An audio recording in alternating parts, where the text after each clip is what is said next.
بسم اللہ الرحمن الرحیم۔ صراط مستقیم کے سبھی ناظرین و سامعین کو السلام علیکم۔ ناظرین اکرام، آج ہمارا موضوع ہے تخلیق حضرت آدم علیہ السلام۔ آپ علیہ السلام کا ذکر قرآن پاک میں تقریباً 10 مقامات پر آیا ہے۔ حضرت آدم علیہ السلام کی پیدائش سے پہلے پروردگار عالم جل جلالہ نے بڑے احسان کے ساتھ فرشتوں کی جماعت میں حضرت آدم علیہ السلام کی پیدائش کا ذکر فرمایا اور ارشاد فرمایا وَإِذْ قَالَ رَبُّكَ لِلْمَلَائِكَةِ إِنِّي جَاعِلٌ فِي الْأَرْضِ خلیفہ، اور جب کہا تیرے رب نے واسطے فرشتوں کے بے شک میں پیدا کرنے والا ہوں زمین میں ایک خلیفہ۔ جب ملائکہ نے یہ حکم سنا تو معلوم کر لیا کہ حضرت آدم علیہ السلام خدا کا بڑا برگزیدہ نیک بندہ ہوگا، کیونکہ اس کی پیدائش کی منادی پہلے ہی کر دی گئی ہے اور وہ خدا کا نائب ہو کر زمین میں حکومت کرے گا۔ مگر جب فرشتوں کو یہ معلوم ہوا کہ اس کا خمیرہ اور مادہ ایسے اجسام سے بنا ہوا ہے جس میں غصہ اور شہوت بہت زیادہ ہے، تو اللہ تعالیٰ سے عجز و انکساری کے ساتھ عرض کی کہ الہی پھر ایسے کو خلیفہ بنانے میں کیا حکمت ہے؟ رہی تیری عبادت اور تسبیح تو اس کے لیے ہم ملائکہ موجود ہیں جن میں نہ غصہ ہے اور نہ شہوت ہے۔ پروردگار عالم نے فرمایا کہ جو کچھ مجھے معلوم ہے وہ تم کو معلوم نہیں، چنانچہ ارشاد فرمایا أَتَجْعَلُ فِيهَا مَنْ يُفْسِدُ فِيهَا وَيَسْفِكُ الدِّمَاءَ وَنَحْنُ نُسَبِّحُ بِحَمْدِكَ وَنُقَدِّسُ لَكَ قَالَ إِنِّي أَعْلَمُ مَا لَا تَعْلَمُونَ۔ کہا فرشتوں نے کہ کیا تو کرتا ہے زمین میں اس کسی کو جو فساد کرے زمین میں اور بہائے خون، اور ہم تیری تعریف کے ساتھ تسبیح اور پاکیزگی بیان کرتے ہیں۔ پروردگار عالم نے فرمایا میں جانتا ہوں جو تم نہیں جانتے۔ ناظرین اکرام، اس ویڈیو کے حوالہ جات میں قصص الانبیاء، تفسیر فتح العزیز اور بدائع الظہور قابل ذکر ہیں۔ پیارے ناظرین، اللہ رب العزت نے جب آدم علیہ السلام کو پیدا کرنا چاہا تو حضرت جبرائیل علیہ السلام کو فرمایا کہ روئے زمین میں سے ہر رنگ کی مٹی میں سے ایک مشت خاک اٹھا کر لا کہ میں ایک مخلوق پیدا کرتا ہوں۔ جب حضرت جبرائیل علیہ السلام زمین کے پاس گئے اور چاہا کہ ایک مشت خاک اٹھائے تو زمین نے پوچھا کس واسطے اتنی مٹی کم کرتا ہے؟ حضرت جبرائیل علیہ السلام نے جواب دیا کہ حق تعالیٰ اسے ایک مخلوق پیدا کریں گے جو زمین پر رہے گی اور ان میں نیک و بد بھی ہوں گے اور گناہ اور ثواب ان کے واسطے ہوگا۔ پھر زمین نے عرض کی کہ میں اللہ تعالیٰ کی عزت کی پناہ پکڑتی ہوں کہ تو مجھ سے مٹی نہ اٹھا، کیونکہ کچھ لوگ نافرمانی کی وجہ سے جہنم میں جلیں گے۔ حضرت جبرائیل علیہ السلام زمین کی فریاد سن کر واپس چلے گئے اور عرض کی کہ الہی زمین تیری عزت کی پناہ چاہتی ہے، میں تیرے نام کی عزت سے مٹی نہ اٹھا سکا۔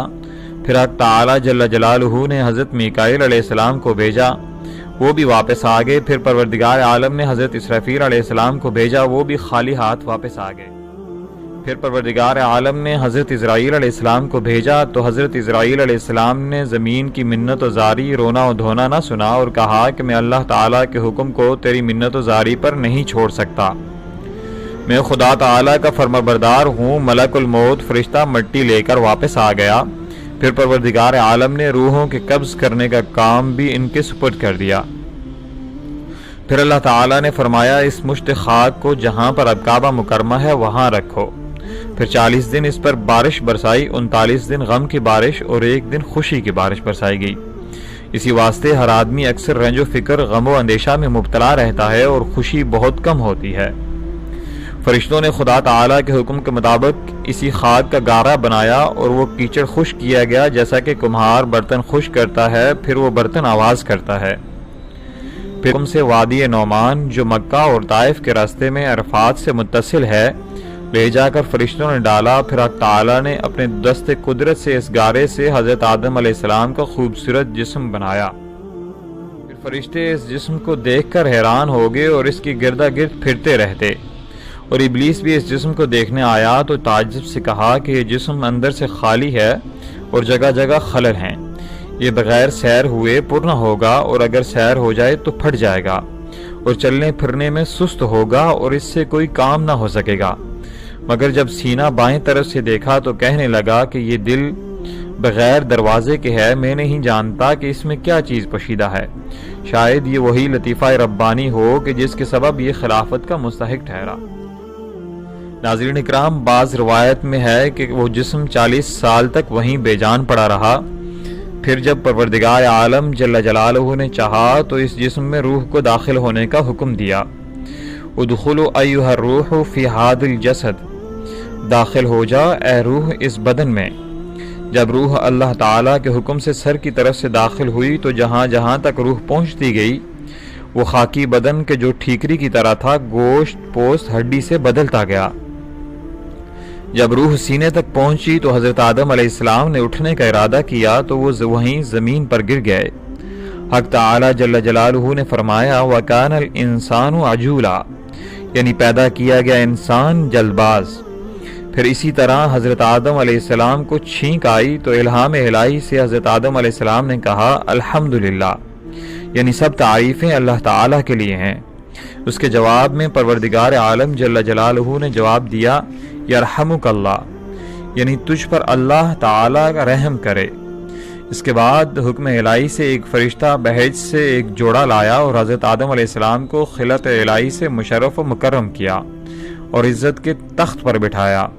وہ جمعۃ المبارک کا دن تھا۔